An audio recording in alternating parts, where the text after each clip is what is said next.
at nagkayayaan na nga ang Katibuli nyo at si Tai. Hay nako mga day, maganda na naman ang mangyayari ngayon sa atin. Ayan, kumakaway pa ang dalawang kuting. O sige, lagi talaga yung kasama sa aming vlog. Hindi pwede maiwanan yung dalawang kuting. At ayan si Buntis, humahangos, humabol pa. At sa day maglalakad-lakad at baka bumuga na ang kanyang tiyan. Mag-exercise daw ang Buntis nyo. At ayan, malapit na nga pala kami dyan sa may gate na kami nihingan ng malunggay. Kuha kami ng malunggay dahil si Tai ay may kalabasa daw. Gusto niyang lagyan ng malunggay. Ayun naman ay nangati naman ang aming paa. At kami ay manghihingi ng malunggay. Nga pala, kila Lola Mayet nga pala yan. Yan, naglalakad-lakad kami dyan. Papunta kami sa malunggay. Ayan si Buntis. Sabi ko, kay init-init ay sumama pa. O sige ka Buntis ka. Sinasabi ko sa iyo, pag kinabagang ka dyan, daig mo pa ang mga anak talaga. Buntis ka. Ayan, nakita pa ang mukha ko. Ano ba yun? Nakakagulat naman yung ilong. Napakagalaki naman mga day talaga. Ayan, at palingon-lingon pa ang Katibuli nyo. Ano kayang hinahanap niya? Ay malunggay lang naman ang kukunin mo dyan. Ba't naman palingon-lingon ka pa? Malamang yan, naghahanap ka ng alam nyo na, sungkit. At ayan, imbis na malunggay ang kuhanin, ay naku, nauwi sa Malberis. Nakita ng mga kuting, nagpakuha ang mga bata. At ayan nga pala, tinatanong ni Tito Ray kung mayayari na daw kaming manungkit. Kanina pa kasi kami nanunungkit. Hay naku day, hindi namin makuha-kuha yung malunggay. Napagka-tori-tori naman, hindi alam kung anong gagawing diskarte sa pagsungkit ng malunggay. At hayan, lumakad-lakad muna kami dyan. Maghahanap kami ng mahabang sungkit. Ay kumuha ba naman ang sungkit ay napagkaliit. O ayan na nga, o, tignan mo, lumalakad na si Tai at papunta na sa akin. Sabi ko sa kanya, help! Help! At napagkabigat ng sungkit na kukuhanin ko. At ayan, ang dalawang kuting ay naglalaro pa dyan sa puno. Sabi ko nga ay dahan-dahan at baka mahulog pa. Ayan, binuhat na namin ang pangmalakasang sungkit. Ay sana naman ay nung kinuha na namin ay masungkit na namin ang malunggay. Dahil na-stress na talaga si Tai dyan. Tawa lang kami ng tawa. Wala kaming nakukuha. Kaya ayan, kinuha na namin ang pangmalakasang sungkit. Ayan ako, lumalapit na kami sa malunggay. Sana naman ngayon ay makakuha na kaming dalawa. Sabi ko sa kanya, ano ba yan? Bakit naman salok yung kinuha mo? Hindi naman kay Mito ang kukuhanin natin. Malunggay, day. O sige, sana mag-success ang ating pinaplano dyan, Tai. Ayan na, at inaangat-angat namin. Ang sungkit naman kasi ay hindi kaya ng isa. Kailangan dalawa kayo, tatlo, apat. Ay hindi, day. Dalawa lang yan, day. Okay na yan. Kaya nyo na, lalaki ng katawan nyo. Parang elepante ba? O ayan na nga, tinayo-tayo na namin. Tinanap-hanap namin ang malunggay. O sige, sungkit na kami dyan ni Tai.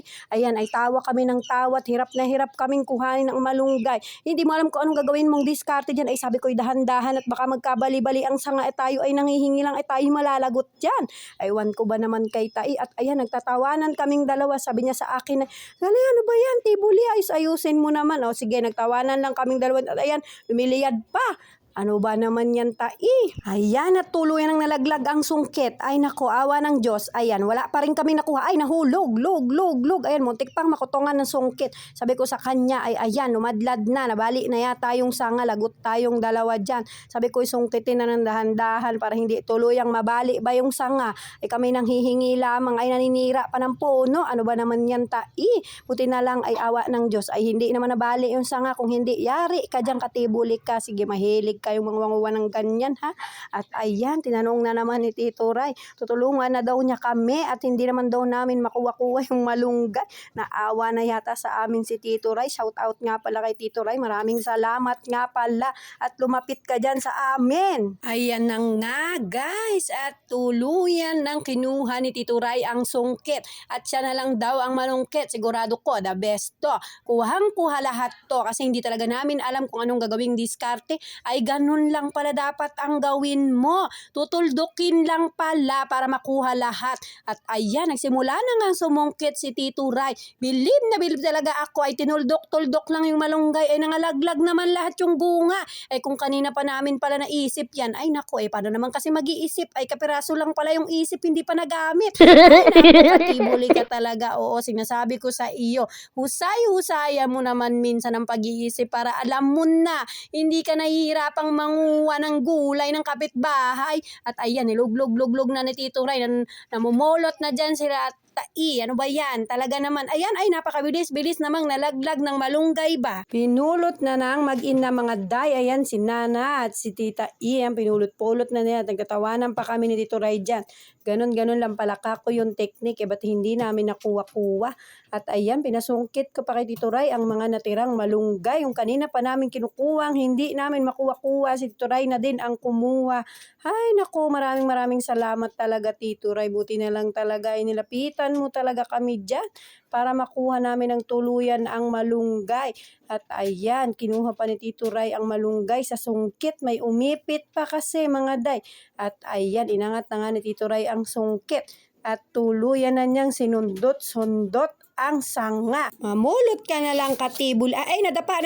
Ano ba naman yan? Tanga naman ang katibulin na nadapa pa. Parang ikaw, bigla ka na lang nadapa. Ayan tuloy, nasaktan ka. Sinasabi ko sa'yo, wag kang magpapadapa dahil pag nagpadapa ka, hay, paalala lang, walang restart ang puso. Pag nagpadapak ka, hay, patay tayo dyan. Magtira ka sa sarili mo ng budget meal. Hindi lang budget meal, pati sa puso mo magtira ka para pag iniwan ka ng jowa mo, hindi masakit. Nagpakatatag ako, nagpakatigas ako kasi kailangan ko.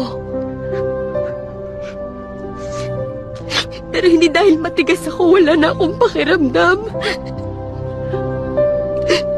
Na hindi na ako nasasaktan.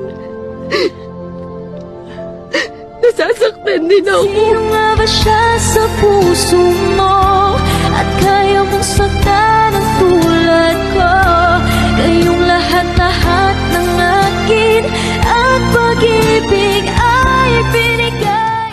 Hugot yarn, katibuli, at ayan, at malapit na kami sa katotohanan. Katotohanang babalatan na namin ang aming pinaghirapan ay hindi pala pinaghirapan pala nung nanungkit. Shout out ulit sa nanungkit. Maraming salamat.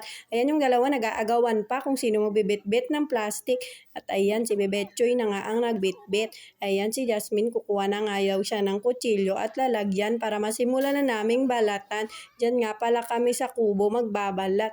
At ayan na ang bata. O sige, kaya daw niya. O ayan, at kinaya nga. Ay naku, inaabot ko ang plastic. Ayaw siya na daw. At ayan, tuluyan na rin inabot sa akin. Napagod na rin yata. At ayan na nga, inabot ko na nga kay Tai ang malunggay. O sige, nahintayin lang natin ang pambalat at tayo magbabalat na ng malunggay dyan guys. Ayan, day, dumadaldal at ang bibi na ang katibuli nyo dyan. Ayan, hay naku, ayan, nahulog pa ang malunggay, pinulot pa ni Tai. Ay, tignan mo ang dalawa, napagod yata ang mga kuting. Ay, bibi, ano ba ang nangyari sa'yo? Napagod ka dyan na naman, ay hindi pa yata pagod. Ayan, at napaka-hyper pa. At sa sobrang pagod ng bata, ayan na nagmukha ng bibi ang bata at ayan pa ang isa may iniitsa-itsa pa sa bubong. Ewan ko kung ano ang iniitsa niya doon. Yan, inabot na ni Buntes ang kalabasa at kutsilyo at lalagyan ng bungang malunggay. Ayan, nagsimula na nga si Taing magbalat dyan. Ayan, tinitignan ko kung paano gagawin ni Tai. Ayan, at ginaganong-ganon lang pala. Kumuha lang pala ng lalagyan si Buntes at ayan, pati ang kalabasang ilalagay ay kinuha na rin ni Buntes. Ayan, nagsimula na nga magbalat si Tai ng malunggay, guys. So, ayan, tignan yung mabuti. Kung paano magbalat ng malunggay ay napagkadali at napagkasarap naman talaga ng malunggay. Kaya naman talagang pagtsatsagaan mong manungkit at magbalat. Dahil ang malunggay ay pag hinagod-hagod mo ay parang hagod-hagod ang pagod. O, diba? Kaya, ayan, kumain na kayo ng hagod para ang inyong pagod ay mahagod. Seryoso ka naman dyan Taing magbalat. Ano ba yan? Masyado naman sineseryoso ang malunggay. Nahapo ka ba sa pagkuhan natin kanina kaya masyado mong sineryoso? So, ayan, tutulungan na nga kita para hindi ka masyadong mahirapang magbalat dyan. Oh guys, maraming salamat nga pala sa inyong suporta. Huwag kayong magsawang manood sa Karas Vlog. Patuloy lang ang aking pag-upload dahil nandyan kayo para sa akin. Lagi ko ngang sinasabi sa inyo, pag may tiyaga, may nilangaw. Kaya ako'y magtsatsagang mag-upload para kahit papaano ay umasenso ng kaunti ang ating vlog.